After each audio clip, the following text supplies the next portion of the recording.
Amanhã, como já anunciei aqui na introdução, o meu convidado é o prefeito de União da Vitória, Bachir Abbas. Bachir, mais uma vez, obrigado desde já por aceitar o nosso convite e vir aqui falar um pouco do município de União da Vitória. Bom dia. Bom dia, Thiago. Bom dia, Juliano. Bom dia a todos os ouvintes. A satisfação é minha estar conversando com vocês aí nesse sábado, final de semana. Hoje uma data significativa, né? 11 de setembro. Hoje completa 20 anos do atentado às Torres Gêmeas, que abalou o mundo, né?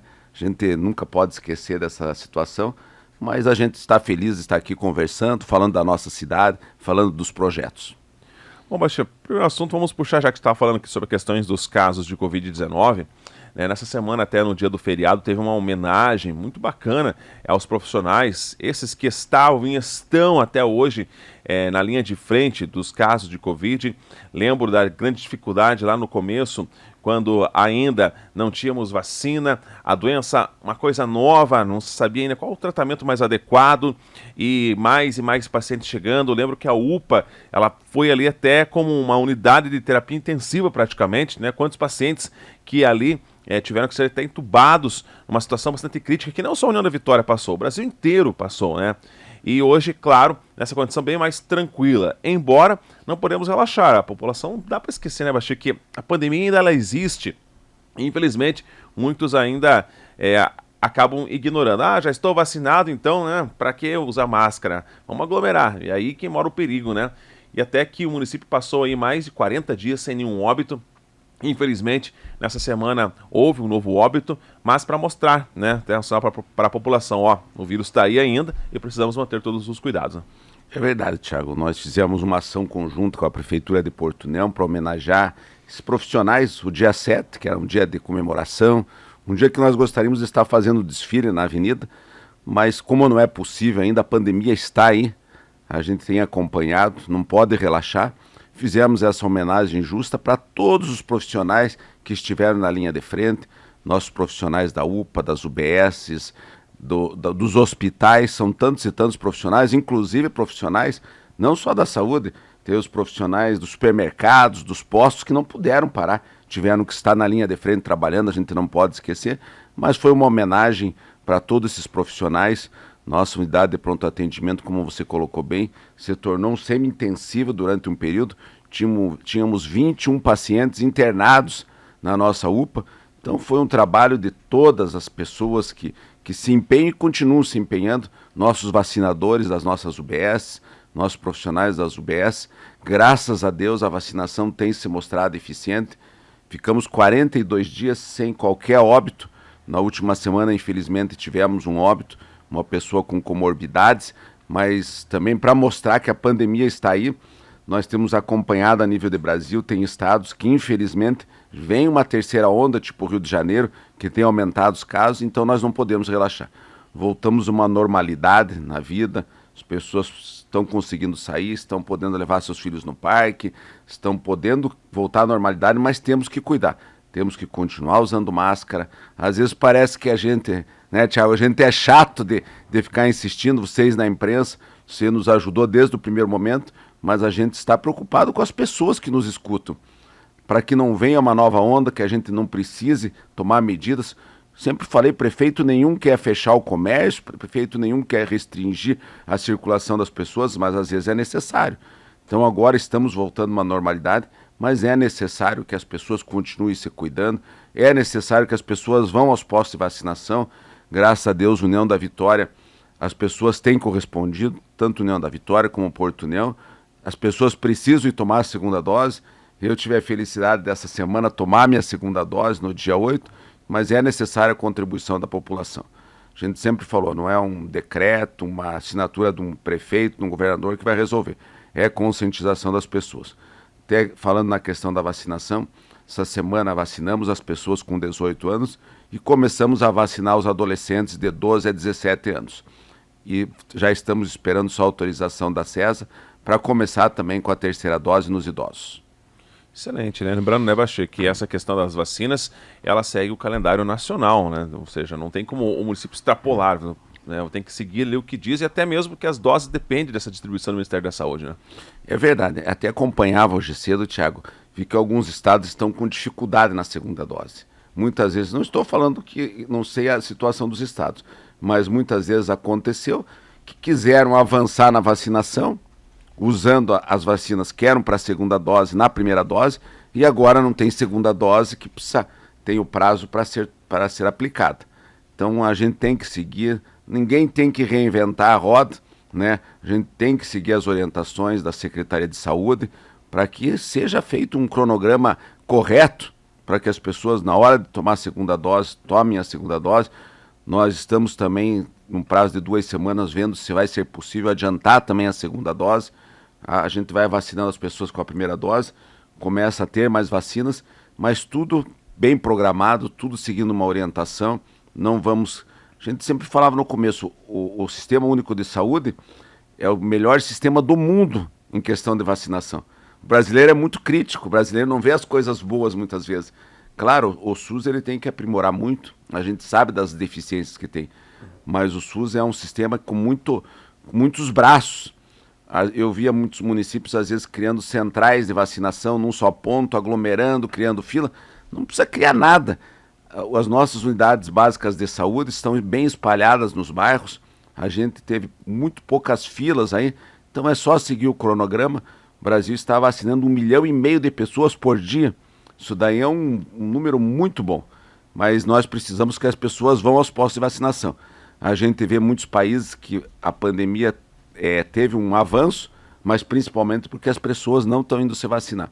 A vacina, na verdade, com o cuidado, é o grande remédio contra o Covid-19. Nós vamos ter que continuar convivendo com o Covid-19, mas a vacina tem mostrado que o número de óbitos diminuíram muito, muito, muito mesmo, e o número de internamentos também diminuíram. É uma realidade que nós vamos ter que conviver. Realmente.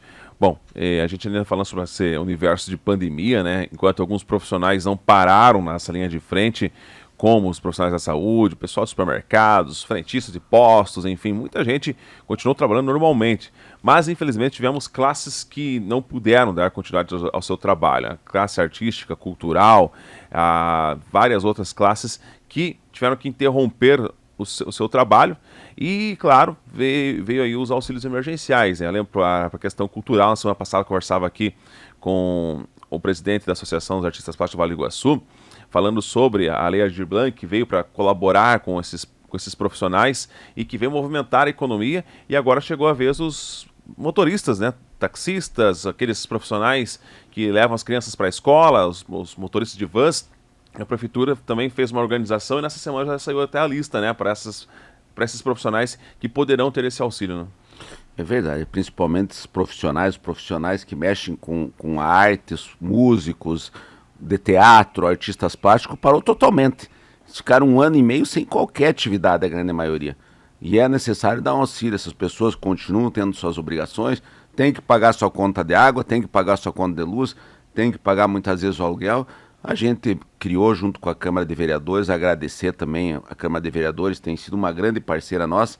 Criamos o auxílio para os artistas. Fora a Lei Aldir Blanc, o município criou um auxílio municipal que está sendo pago já essa semana, para os artistas que se cadastraram, e para os condutores de van também, os taxistas também, foi criado esse auxílio. Tem toda uma documentação que é necessária, mas principalmente esse setor sofreu muito. Teve alguns setores que abriam e fechavam, mas o setor, principalmente o setor de eventos, sofreu muito com essa pandemia. Conversava até com um profissional do setor de eventos. Eles estão ansiosos para que no próximo ano, formaturas, acho que tem mais de 40, 50 formaturas que estão represadas. Então a gente já está trabalhando nesse sentido, conversando principalmente com a nossa Secretaria de Saúde, criando protocolos para que a gente consiga voltar ao normal. Vamos fazer alguns eventos teste com um número limitado de pessoas, com as pessoas nas mesas. Então a gente está trabalhando porque essas pessoas têm que começar a produzir, as pessoas têm família, têm obrigação e a gente vai ajudar elas para o retorno às atividades que é necessário. Excelente. Bom, falando de outros assuntos, ainda ontem tivemos 2 leis que foram assinadas, né, promulgadas aqui no município de União da Vitória, que fala muito sobre inclusão. A gente fala tanto em questões voltadas à acessibilidade, mas muitas vezes alguns detalhes acabam despercebidos, como é o caso da inclusão. Eu acredito que isso deveria ser matéria básica desde lá dos primeiros anos de escola já, independente se a gente está falando aqui de rede estadual ou então do ensino a nível federal, que são as questões das libras. Né? A gente tem uma grande dificuldade. Eu, por exemplo, não consigo me comunicar de forma espontânea, né? Ou seja, compreender e poder expressar com uma pessoa surda-muda. Alguns sinais a gente entende, mas por quê? Porque a gente não teve esse preparo. E o município de União da Vitória, ele sai na frente desse quesito já colocando que, pelo menos, tudo aquilo que vir do Poder Executivo, também do Legislativo, já saia para que essas pessoas também possam compreender qual é a mensagem que está sendo passada. E também, é claro, também voltado para a nossa população que possui síndrome de Down, que faz um trabalho sensacional, a Laços de Amor, quase me esqueci o nome, mas que faz um trabalho grande, e ontem tivemos 2 leis importantes sendo assinadas aqui no município, né? É verdade, essa é uma questão que nós temos sempre que trabalhar, a inclusão das pessoas com deficiência. Um projeto de lei do vereador Godoy e do vereador Rático, instituindo a Libras nos vídeos institucionais do Executivo e do Legislativo. Temos que dar o exemplo. Para cobrar das outras pessoas, nós temos que dar o exemplo. Importante, e é importante essa conversa, ontem, quando promulgamos a lei, as pessoas que fazem parte, falando também de algumas necessidades que não adianta só fazer a lei, Thiago, e você não colocar em prática. A gente tem milhares de leis no Brasil e não são colocadas em prática.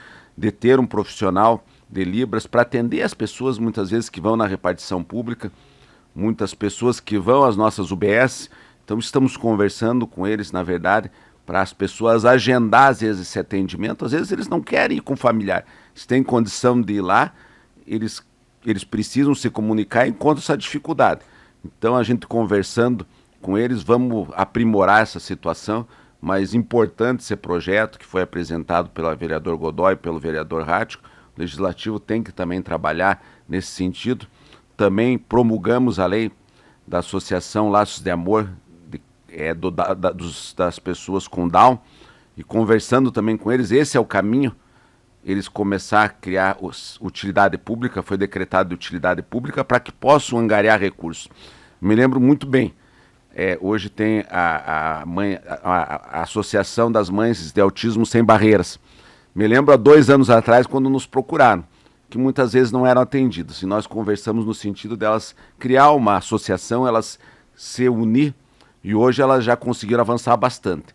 Hoje elas já têm uma sede, hoje elas já conseguiram, alguns dias atrás, um recurso com o deputado Ussin para conseguir uma van para a associação, conseguiram um recurso federal com a deputada Leandre para a associação. Então, essa organização, eles conseguem avançar bastante.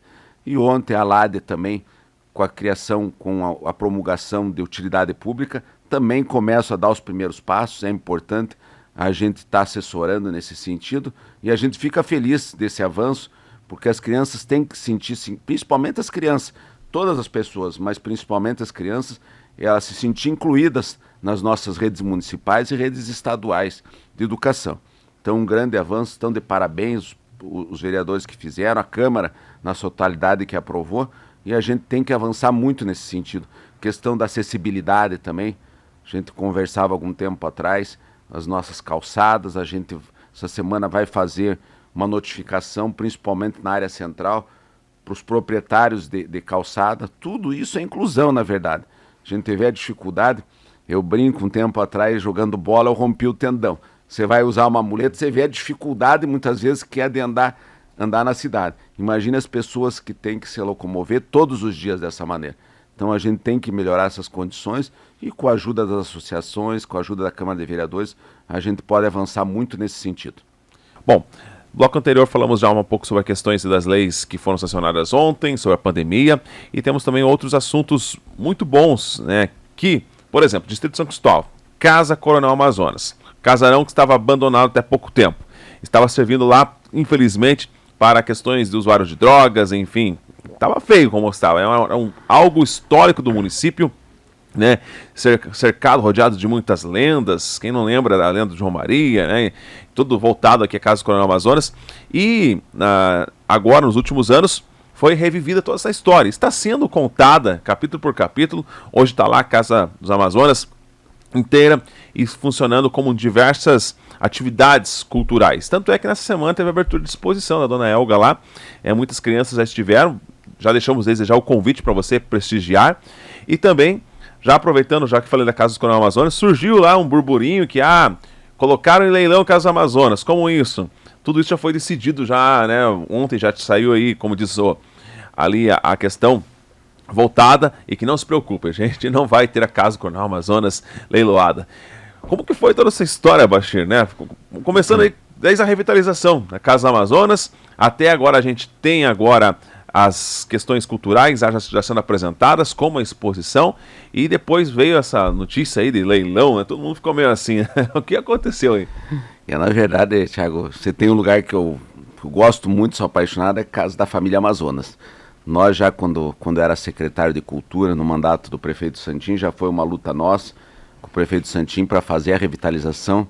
Você que acompanhava aquela casa, a gente passava na frente, a gente como gestor público, a gente ficava envergonhado de ver um espaço histórico abandonado, toda a frente arrebentada, e hoje as pessoas passam lá e vê a diferença. Aquele espaço servindo para a cultura, aquele espaço servindo para a nossa rede municipal de ensino. A secretária Franciele tem feito um grande trabalho de parceria com a Unespar, com o Instituto Federal, com as nossas escolas municipais, com o secretário de Educação, Ricardo Brunhago. Então o espaço está sendo usado para o que deveria ser sempre usado, para arte, para cultura, para conhecimento. Então a gente convida as pessoas, essa semana tivemos a abertura da exposição da nossa grande artista plástica, Elga Il. Ela estava lá com 85 anos, recebendo as nossas crianças, contando a sua história. A dona Elga, que retrata muito os pontos turísticos, as belezas de União da Vitória. Os alunos da rede municipal foram lá, escutaram a história dela. O Duarec, que trabalha com nós na Secretaria de Educação, falava de cada ponto, de cada quadro, contando a história de cada ponto que foi retratado pela dona Elga. Isso daí é conhecimento. Nós temos que embutir nas crianças da nossa rede municipal, eles ter orgulho da sua cidade, eles conhecer a sua cidade, e a gente tem feito muito bem isso daí com a nossa Secretaria de Cultura. Temos grandes projetos para a Casa da Família Amazonas, não só para a Casa da Família Amazonas, onde tem a Biblioteca Cidadã, hoje lá em São Cristóvão, será um espaço de cultura. Estaremos fazendo um trabalho primeiramente com a rede municipal de ensino. As crianças poderão ir lá, aprender a tocar um instrumento musical, terão aulas de artes plásticas. Então será um centro cultural com as escolas, primeiro da rede municipal do lado de São Cristóvão, depois faremos o mesmo trabalho na escola oficina. Mas não vamos esquecer, as pessoas, se falam muito bem esses dias, criam um alvoroço que a Casa da Família Amazonas estava indo para leilão. E uma parte dela estava indo para leilão mesmo. Infelizmente, em algum momento ela não foi documentada corretamente. O município adquiriu só uma parte da Casa da Família Amazonas, mas nosso jurídico entrou rapidamente em contato com o leiloeiro. Entramos com uma ação judicial, tornando a casa de utilidade pública. Se for necessário, faremos o aporte financeiro para que seja indenizada a pessoa que é proprietária, que tem uma ação em cima, mas já tem uma decisão judicial proibindo qualquer leilão. Então todo o trâmite legal vai ser feito e a gente vai legalizar essa situação. As pessoas podem ficar tranquilas, e as pessoas estão certas. Um alvoroço, imagina, a casa foi totalmente reformada, agora que está servindo para o que deve ser usada, que é para a cultura, para o conhecimento, ela ia a leilão. Mas essa questão já foi resolvida. Ontem até divulgamos nas redes sociais a decisão do magistrado homologando essa situação. Então está totalmente resolvido. A gente convida as pessoas que não foram lá ainda, que apareçam, que vão visitar para ver como ficou lindo aquele espaço. Estamos fazendo um resgate da memória, conversando com os familiares da família Amazonas. Tem muitas lendas naquela casa e a gente vai fazer todo o resgate dessa história. Muitas situações que nunca vieram à tona virão. Alguns dias atrás, nossa secretária de Cultura foi conversar com a dona Maria Marcondes para ela dar o relato de toda a história da família. Então temos muita história ainda para apresentar, mas aquele espaço vai servir para o que deveria sempre estar servindo, para cultura, para conhecimento, para artes. A gente fica muito feliz, eu principalmente fico muito feliz de a gente ter começado esse resgate com o ex-prefeito Santinho. Agora a gente está finalizando. Há uma sala que tem a galeria dos ex-prefeitos. A gente sempre tem que enaltecer, a gente está aqui à frente da administração. Todos que passaram tentaram fazer os seus melhores, alguns deixaram mais, outros menos, mas todos tentaram fazer o seu melhor. Tem um resgate desde o primeiro prefeito, que é o Coronel Amazonas, até o último, que foi o prefeito Santim. Tem um resgate fotográfico de todos esses prefeitos. Então vai ser um resgate de toda a nossa história. Dentro dessa sala, a família nos doou a mesa que pertenceu ao Coronel Amazonas, a bengala do Coronel Amazonas. Então tem toda uma história que a gente vai levar nossos alunos da rede municipal para conhecer toda essa história. Tem um quadro, acho que o quadro mais antigo também doado pela família, de 1917. Então a gente convida as pessoas que vão conhecer. No momento oportuno nós faremos a inauguração oficial da casa, convidando os familiares, convidando os ex-prefeitos. Só a pandemia dá uma trégua, a gente vai fazer essa inauguração, mas não poderíamos deixar fechado. Já fizemos alguns dias atrás o lançamento de um livro com a nossa rede municipal, os alunos produziram um livro com os nossos professores e agora fizemos uma exposição de artes plásticas e vamos continuar trabalhando nesse sentido. Vamos trabalhar fortemente nesses 4 anos, principalmente a área cultural. Realmente, a cultura, isso é conhecimento, é a nossa história, realmente é algo que todos nós devemos conhecer profundamente, a nossa história, né? Como tudo surgiu para nós valorizarmos a nossa terra, valorizarmos o chão em que pisamos. Hoje, falando também de diversos assuntos, outra notícia muito bacana que eu fiquei contente em saber, voltar até a questão de segurança pública. Eu estive no início desse mês aqui junto com o gestor da cadeia pública de União da Vitória, com o senhor Elemar. A gente falou sobre as questões ali, sobre a questão, né, de ter praticamente um cadeião no centro da cidade, aí volta à tona todo aquele assunto do presídio, enfim. Mas a questão foi, principalmente, quando ele me falou, toda manhã está saindo daqui uma van com... Ele não me falou... cerca de 15 detentos que estão indo trabalhar junto à prefeitura. Feito um convênio e esses presos estão passando o dia trabalhando. E é isso que a gente espera, né? Em vez de ficar 24 horas ali sem fazer nada, já diz o ditado que cabeça vazia é oficina do diabo, e esses presos estão tendo a oportunidade de se manter ocupados, aprender uma nova profissão e quando saírem dali, poder retomar a sua vida, né? Isso é muito bacana, esse convênio que foi feito junto aqui com o pessoal aqui do DPEM, né? Que é a Cadeia Pública de União da Vitória.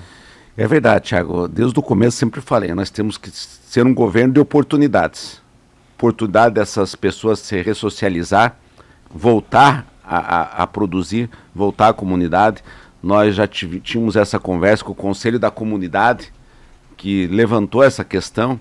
Depois com o Elemar, agora esse ano nós agilizamos esse convênio. Se falou muito bem. A sociedade cobra muitas vezes dessas pessoas, esses apenados, as pessoas que estão na prisão, que eles ficam o dia inteiro sem fazer nada. E agora são aproximadamente 15, nós queremos chegar num segundo momento, talvez até 30 apenados que vão prestar serviço, e os primeiros resultados têm sido muito bons. As pessoas que passam hoje na frente da estação ferroviária, eles estão lá pintando o prédio, já fizeram diversos trabalhos, a gente também já está fazendo um trabalho como que era antes o serviço que eles fizeram e depois que eles aplicaram esse trabalho. Conversava com alguns ontem e eles falando da alegria deles poder, na verdade, estar produzindo.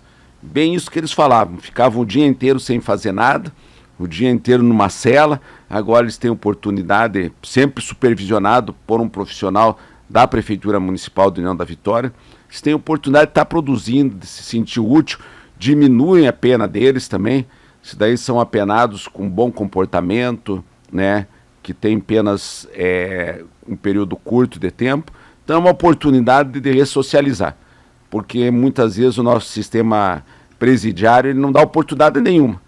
Muitas vezes os presidiários entram, às vezes, de uma maneira e saem pior. Com essas ações que a gente tem tomado, junto com o Conselho da Comunidade, com o DPEM, com o nosso juizado, a gente dá a oportunidade dessas pessoas voltar à sociedade. E tem profissionais, a gente tem profissionais na área da eletricidade, tem pedreiros, que estão lá sem fazer nada. Tem mecânicos, tem um mecânico trabalhando em obras, para vocês terem uma ideia, em 15 dias ele recuperou 2, 3 carros que voltaram a funcionar. Então ele está produzindo, ele se sente útil para a comunidade. Então é um projeto que a gente tem satisfação de estar colocando em prática. Lemar tem sido um grande parceiro nosso e a gente, dentro do possível, vai conseguir aumentar o número de apenados. Eles conseguem, que nem eu falei, eles conseguem diminuir a pena. O município entra com um recurso que vai para o fundo previdenciário, um recurso que fica também para eles, de R$750, para quando eles saírem, eles terem um recurso para recomeçar a vida deles. Então é um projeto muito bom, que eu acho que deve ser copiado por todos os municípios, porque eles se sentem úteis, eles produzem para a sociedade, dão um retorno, estão cumprindo a sua pena que o judiciário determinou, mas podem estar produzindo, que é uma demanda que toda a sociedade cobra, né? A sociedade cobra, estão lá sem produzir, só estão dando custo para a sociedade, não, agora eles estão produzindo também para a sociedade. Jornal da Manhã, especial deste sábado, aqui com o prefeito Bachir Abas, do município de União da Vitória, falando sobre diversos assuntos. Bom, Bachir, a gente sabe que ano que vem já é um ano eleitoral, então esse ano e até o início ali do ano que vem, tudo que a gente conseguir, entre aspas, explorar, né, seja deputados estaduais, federais, senadores, enfim, toda a verba que vir de cima para baixo, está muito bem-vinda ao município. Principalmente agora na época de pandemia, a gente sabe a realidade dos municípios brasileiros. O que arrecada municipalmente falando, através dos seus impostos que você paga, entre outros, mal dá para manter as contas de casa em dia, né? E quando se faz investimentos, geralmente vem com essas verbas. E aí entra a importância de termos, né, representantes da nossa região. Eu vejo aqui o Planalto Norte Catarinense, por exemplo, nossa, como é dificultoso aqui para o prefeito Eliseu e até mesmo os vereadores conseguir uma verba, um valor bem agregado, porque aqui não tem representante, tem que correr lá em Florianópolis, correr em outras cidades, atrás de deputados, que vêm sim colaborar, mas não é a mesma coisa quando se tem, né, como diz a prata da casa, quando tem alguém perto de você, que você tem contato telefone, liga a hora que precisa, te leva junto ao governador, te leva junto ao secretário, como é aqui na região sul do Paraná. E, como diz, esse é o ano que tem que correr atrás, né, Bachir? Tem que gastar só o sapato, porque ano que vem é ano eleitoral e aí trava tudo, né? Atrás de recursos para o município. É verdade, esse ano é um ano enigmático para a gente correr atrás de recursos, se focou muito bem. Para as pessoas terem uma ideia, e isso daí não falando em questão eleitoral, questão partidária, mas União da Vitória teve mais de 220 deputados que foram votados em União da Vitória. Quem que apareceu no período de pandemia? A gente tem que fazer justiça. A nível estadual, o deputado Ussin, que esteve presente em todos os momentos, deputado Alexandre também, que nos ajudou em algumas situações, mas se falou muito bem, a gente ter um prata da casa, ter alguém que a gente possa contar. Muitas vezes nos sábados, domingos, no período de pandemia, nós estávamos reunidos com os hospitais para abrir leitos de UTI. Se nós não tivéssemos essa representatividade, não conseguiríamos. Então nós termos pessoas identificadas com o município é importante. Agora, esses dias, nós conversávamos também com o deputado Rossoni para que aporte recursos na cidade, já nos viabilizou R$1 milhão para a saúde, mas é o momento de nós pedir. O prefeito que fica sentado na cadeira, ninguém vem trazer. São 399 municípios a nível de Paraná e graças a Deus nós temos o líder do governo que aportou já vários recursos, nós estamos fazendo o projeto. Só para a nossa nova área industrial são R$10 milhões que vão ser investidos. E quando a gente cria essa oportunidade, sem a gente ter viabilizado a área industrial, já tem mais de 20 empresas que se disponibilizaram a se instalar na área industrial. Isso daí é oportunidade de emprego, de renda. Então, essa representatividade é importante. E é importante que as pessoas vejam. Ano que vem vai aparecer muita gente aí pedindo voto. Vocês têm que ver quem ajuda a União da Vitória, quem traz recursos para a União da Vitória. Muitos pegaram uma votação expressiva, não trouxeram um centavo para a cidade. E não está fácil para todos os municípios. Se não vir esses recursos a nível estadual e nível federal, hoje os municípios se encontram muito engessados. A União da Vitória tem a questão do fundo de previdência também. Só para as pessoas terem uma ideia, nos últimos 3, 4 meses, o município com recursos próprios aportou mais de R$5 milhões. Nós tínhamos um recurso do ano passado, esse começo do ano também fizemos um enxugamento da máquina, economizamos, mas esse ano vão aportar mais de 20 milhões no nosso fundo. Para as pessoas terem uma ideia, são 20 quilômetros de asfalto que poderiam ser feitos. Iremos fazer o maior aporte da história do Fundo de Previdência do União da Vitória. Nos últimos 10 anos, não foi aportado o recurso que nós vamos aportar em um ano. Então é um desafio muito grande que nós temos. E precisamos desse recurso do governo do Estado. Temos diversos projetos na área de pavimentação. Já tivemos 2 Meu Campinho, um no São Gabriel, com o deputado Alexandre, outro com o deputado Ussin, no Rors 1, Rors 2. Deputado Ussin vai nos disponibilizar mais 2 Meu Campinho, já estão liberados, um no Lagoa Dourada, outro na região do Rio da Areia. Então temos muitos projetos. O projeto do Morro do Cristo, que é a geração o turismo é uma geração de emprego e renda. O Morro do Cristo vai ser transformado. Já começamos na administração passada com o Santinho, o Café Mirante. Hoje as pessoas vão lá, no nosso maior ponto turístico mais visitado, são 40 mil pessoas, elas vão lá, sobem e descem o morro, uma vista muito linda, mas não tem atrativo nenhum, não tem nenhum lugar para eles tomar água. Teremos um restaurante, iremos remodelar toda a escadaria, iremos fazer a escadaria, como exemplo, a escadaria no Rio de Janeiro, que é a escadaria Celaron, ela toda azulejada, com uma figura, terá um mirante lá em cima no Morro do Cristo, iremos fazer um relógio de flores. Então são diversos atrativos que iremos fazer para que a gente, num curto espaço de tempo, dobre ou talvez até triplique. Nosso segundo desafio no Morro do Cristo também, para aumentar o número de visitantes, será a acessibilidade das pessoas com mais idade. Hoje, muito das agências de turismo que querem vir, infelizmente, não tem acessibilidade para as pessoas de mais idade, da terceira idade, chegar lá no alto. Então estamos trabalhando fortemente junto com o Sebrae. Nós fizemos um convênio com o Sebrae, já estamos trabalhando com toda a sociedade, CDL, Associação Comercial, na retomada do crescimento. Falei, é um momento enigmático para os municípios que saírem na frente na retomada. Isso daí vai ter reflexo em 5, 10, 15 anos. Uma das situações é a nossa nova área industrial. Se fala em gerar emprego e renda, se você vai trazer um empresário para mostrar uma área industrial, você mostra uma área sem qualquer infraestrutura, é claro que ele não vai vir para a cidade. Nós temos que ter uma área industrial com pavimentação, com energia elétrica, com licenciamento ambiental. Até hoje, depois que saí daqui, eu me reuni com a empresa de licenciamento para nós começar já o licenciamento da nossa área industrial. Queremos, num prazo de 4 a 5 meses, estar usando os recursos do governo do estado para fazer a infraestrutura. Então estamos trabalhando fortemente. Nosso principal carro-chefe é a geração de emprego e renda. Para você fazer mais pavimentação, para você investir mais na saúde, você tem que aumentar a arrecadação do município. Só tem 2 maneiras de aumentar a arrecadação do município. Ou aumento de impostos que a população não aguenta mais, ou gerando emprego e renda. E a gente vai trabalhar na segunda opção, que é a geração de emprego e renda. Estamos trabalhando no nosso plano diretor, que vai destravar muitas situações. Então são diversas frentes que a gente está tomando para que a cidade possa crescer mais e mais. E também sempre, é claro, tendo uma equipe para cuidar da questão dos projetos, né? Na semana passada, com o Israel Checos estava aqui, ele falou, olha só, quantos municípios, nível de Paraná, nível Brasil, perderam recursos por uma falta de um projeto bem feito. Chegava lá, dava na trave, né? Não estava o projeto bem feito, ou simplesmente nem fazia projetos. E aí também a gente sabe que quando você fala do poder público é totalmente diferente do privado. O poder público ali tem que ser, né, certinho, item por item, vírgula por vírgula, qualquer errinho volta lá do começo e ali então o projeto mal feito pode voltar a estaca zero, não dá tempo, ainda mais agora nessa corrida contra o relógio aí, por questões políticas que vem no ano que vem lá. Se não tiver um projeto bem feito, né, Bashir, dá na trave e aí o município fica literalmente parado, né? É verdade, você pode ter a força política, você pode, né, conseguir o recurso, se não tiver projeto, nada vai para frente.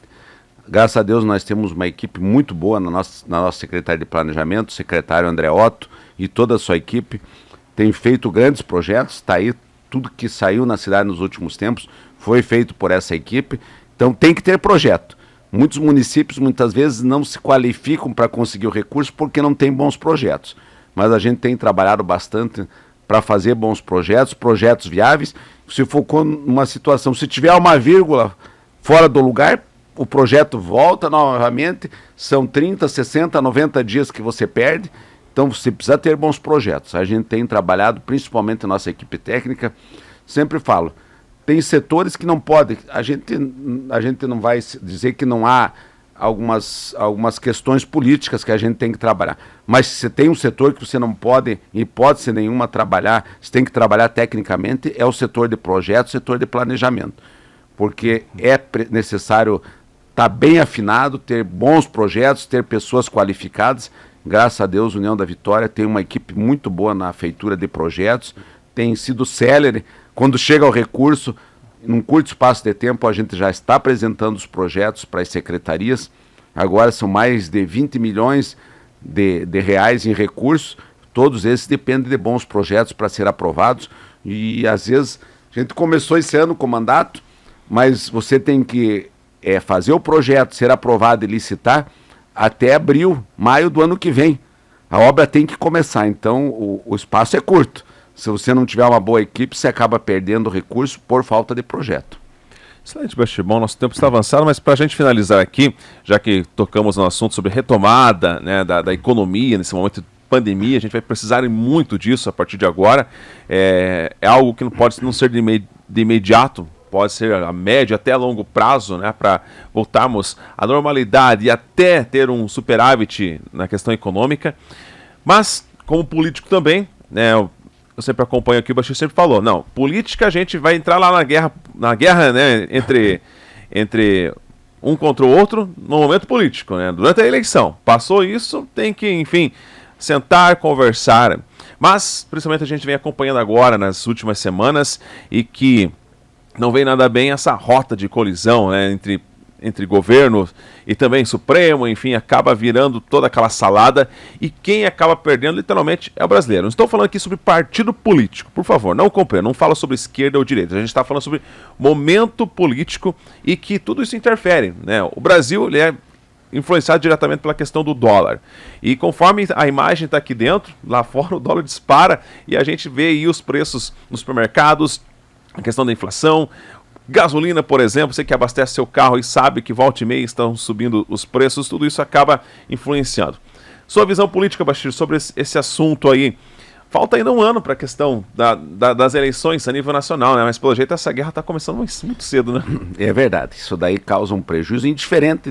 Eu até conversava, as pessoas fizeram alguns questionamentos da questão das manifestações. Nós estamos num país democrático, toda manifestação ela é justa. Não importa se é de esquerda, de direita, nós lutamos tanto para ter a democracia, toda manifestação é justa. Mas, infelizmente, a nível do Brasil, estão antecipando a eleição em quase um ano e meio. E cada ação dessa, ela causa um prejuízo monstruoso para a economia do país. E quem paga esse preço? Quem paga é as pessoas que vão no mercado, as pessoas que pagam sua conta de água, sua conta de luz, sempre a corda arrebenta do lado mais fraco. A gente viu essa semana a bolsa caindo, o dólar subiu, os alimentos sobem. Nós já estamos chegando a quase 10% de inflação, voltando a 2 dígitos. Isso é terrível. Então é necessário, nesse momento, lucidez, é necessário as pessoas, cada um ceder um pouco. Todos têm que ceder um pouco, né? Eu vi a manifestação do presidente, eu acho que teve uma ação sensata, né? Não adianta a gente puxar a corda, senão a gente cria uma situação irreversível, né? Que nem eu falei, no momento justo vai ter o embate, e vai ser, a gente já está acompanhando, vai ser um embate no ano que vem, um embate muito duro, já está sendo antecipada a situação, mas no momento correto, esse embate que aconteça, mas não pode acontecer um período tão grande de tempo, a economia não aguenta. E eu sempre falo, o que elege e o que derruba presidente é a economia. Então é necessário até para a presidência que a economia vá bem, que os empregos continuem sendo gerados. Nós temos... o Brasil é muito forte. Apesar de todas essas dificuldades, os empresários continuam produzindo, os empresários continuam empregando, mas é necessário uma estabilidade. E é necessário uma lucidez das pessoas, uma empatia das pessoas. Nós estamos saindo de uma pandemia. Talvez o período mais difícil da nossa história foi esse período da pandemia. Perdemos milhares e milhares de pessoas, pessoas perderam filhos, perderam esposos, perderam mulheres, e a gente está passando por um período difícil. Então é necessário uma lucidez dos nossos governantes para que tenhamos um período de estabilidade, para que a gente consiga retomar, porque se não tiver essa situação, nós vamos pagar durante muito tempo esse preço. Tem economias que já voltaram a funcionar, já estão trabalhando, né? E a gente tem essa dificuldade por causa da instabilidade política. Então é necessário agora um momento com os políticos, a classe política, a classe no judiciário, todos tenham bom senso e não puxem a corda de nenhum lado. Nós precisamos de estabilidade e ano que vem, 60 dias antes da eleição, que eles vão para o embate, vão para o debate e a população tem a sabedoria de escolher a melhor alternativa. Então, o que eu falei, até fiz no meu pronunciamento do dia 7. O momento é de empatia, o momento é de a gente ter bom senso. No Brasil, falta bom senso, falta essa empatia de se colocar no lugar dos outros. E se a gente não fizer isso, quem vai pagar o preço é o trabalhador. O trabalhador, o empresário, são as pessoas que estão produzindo. Mas a gente sentiu nos últimos dias que voltou o bom senso, voltou o diálogo, é importante. Então a gente preza por isso. Se Deus quiser, se o Brasil é muito forte, a gente vai superar tudo isso daí, mas só vai superar com a união das pessoas, deixar de lado as pretensões políticas, na hora correta eles colocam. Então a gente roga que tenha um bom senso. Realmente, parar de torcer aí, né, naquela quanto pior, melhor. Para quem? Para quem? Para ninguém. Não largue a mão de direita e esquerda. A gente vive num país, o Bastir Menos falou, país democrático. Você tem o seu direito, eu tenho o meu direito, todos nós temos o direito de votar em quem quiser, né? A democracia é isso, mas deixa para o momento certo, né? A gente precisa no momento, uma coisa de cada vez. No momento estamos ainda passando pela pandemia, né? Deixa as coisas para a sua hora certa. E essa hora certa das eleições vai chegar no ano que vem, né? Se começar assim, uma guerra civil muito fácil de se explodir, né? Direita versus esquerda. Tem que ter um pouco de raciocínio lógico e pensar no melhor, porque se a economia continuar ruim, vai ficar ruim para todo mundo, né? É a roda, né? É o efeito dominó. Bom, Bastir, 7h51 já, quero mais uma vez, muito obrigado por ter aceito nosso convite, vir aqui nesse sabadão, falar um pouco sobre o município, falar sobre, enfim, questões que nos envolvem diretamente, nossa rotina do dia a dia, e os nossos microfones sempre à disposição. A hora que precisar, qualquer assunto relacionado aí ao município de União da Vitória, a Jovem Pan seja de microfones abertos. Obrigado, Bastir. Eu que agradeço, Thiago, é uma satisfação estar aqui. A gente falou de tantos assuntos e fica com tanto assunto, a conversa é tão boa que nós podemos ficar mais meia hora, tem tantos assuntos, mas agradeço a Jovem Pan, agradeço, Thiago, sempre a oportunidade de a gente estar conversando. Vocês que foram grandes parceiros nossos nesse período de pandemia, a gente continua. A gente tem um longo caminho para percorrer nesses próximos anos, um agradecimento, um ótimo final de semana para todos os ouvintes, que Deus possa nos abençoar.